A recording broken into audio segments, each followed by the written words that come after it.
In my opinion, the shadow hunter is by far the most feared cryptid. He lives in the dense forests and lurks in the shadows waiting, watching, and when he finds his victim, he attaches himself to them.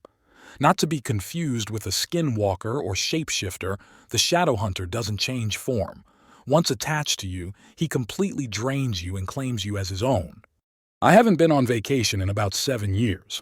My line of work is almost a 24/7 job with hardly any time for relaxing. My social life has gone for a ball of wax and I am exhausted.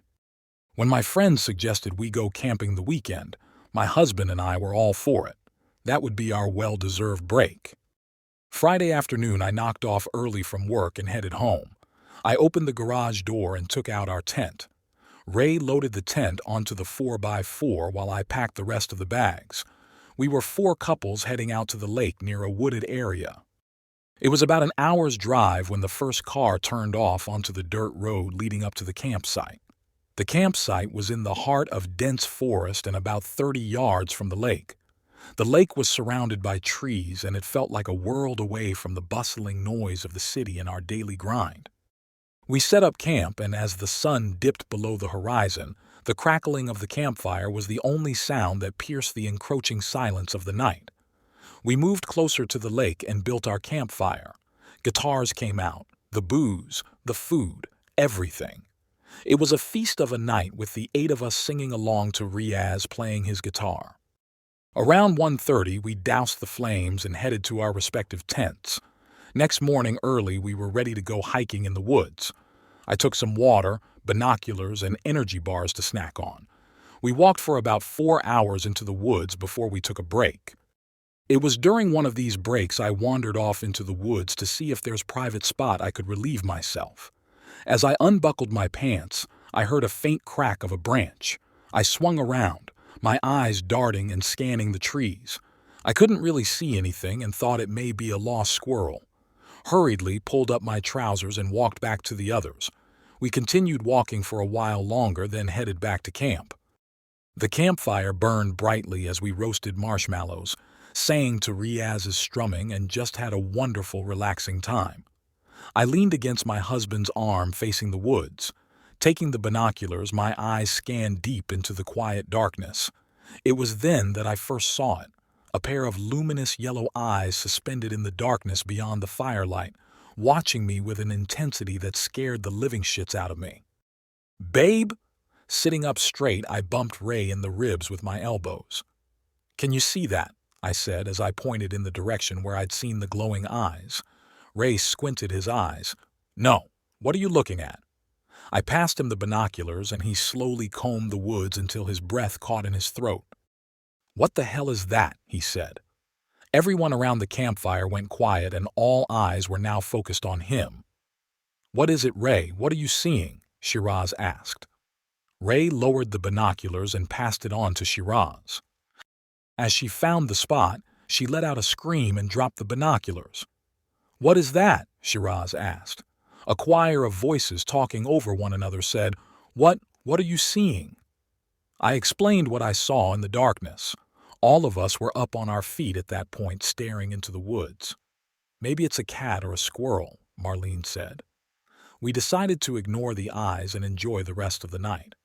At 12:30, I excused myself and headed off to our tent. I slipped into jammies and crawled into the sleeping bag. It took a while, but I finally drifted off to sleep. Then I heard a low voice whispering my name. "Tisha." I tossed and turned, and again I heard it. "Tisha."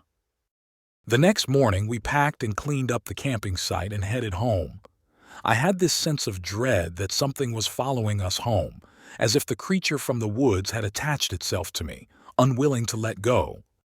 Back in the supposed safety of our home, we unpacked the car, lit the fireplace, and sipped wine while we chatted about our weekend, the eerie encounters a thing of the past, or so we thought.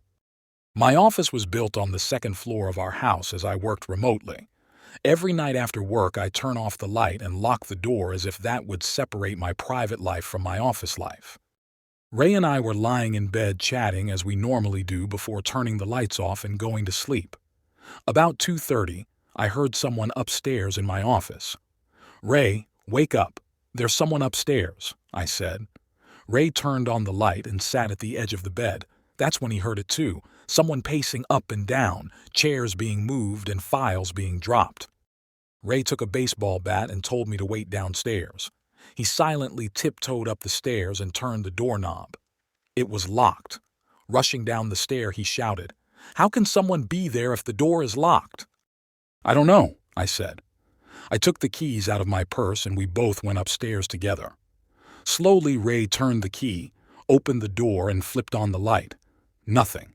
Everything was in place. No files on the floor, no chairs out of place. He flipped the light back off, locked the door, and we headed back downstairs. 4 a.m. A loud bang came from the upstairs office as if a cabinet had been dropped on its side. Both Ray and I sat up straight and looked at each other. He put a finger to his mouth, urging me to be quiet, took my keys, and headed upstairs armed with his baseball bat. Gently and slowly, he turned the key and softly turned the doorknob. This time, he didn't turn on the lights. The light from the street lamp was enough to see without bumping his toes. There was no one in the office. No cabinet had fallen. Nothing was out of place. Just a swinging light bulb. He sighed and shouted from upstairs, "All clear. Nothing has been disturbed." Before leaving, he checked the windows. They were closed tight. Ray turned off the lights and headed downstairs. By now, it was 4:30. I had 30 more minutes before my alarm rings, so I might as well stay up. I made a cup of coffee, had a shower, and headed to my office.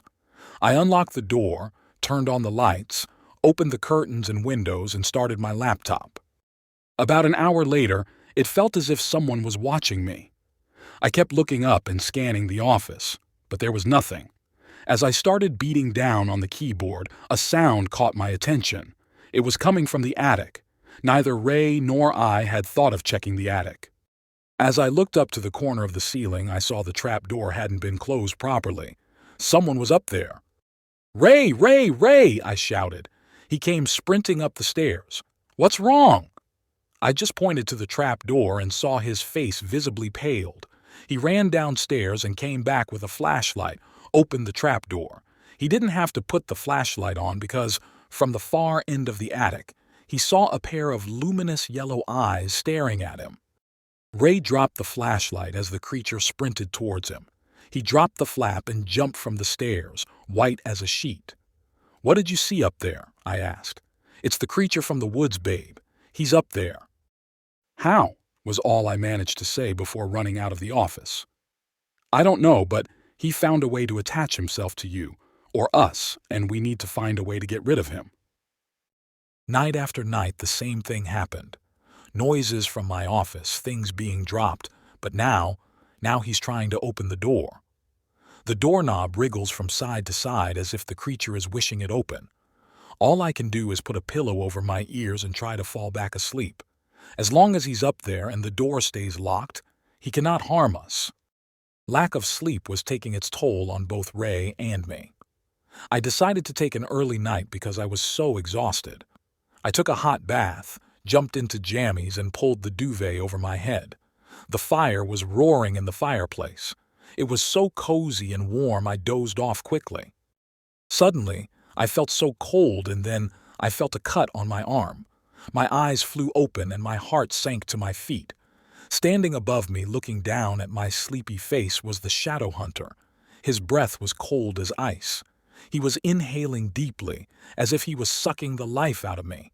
His fingernail had cut a deep slash in my arm. Blood ran freely, sending droplets on the sheets. I let out a mighty scream, but no one heard. Ray was working late. As Shadow Hunter touched me, I passed out. He lifted me off the bed, carried me downstairs, out the door, and into the woods. I am happy to see you all again. Please help us get to 1,000 subscribers by subscribing to our channel. Take care of yourself and stay out of the woods.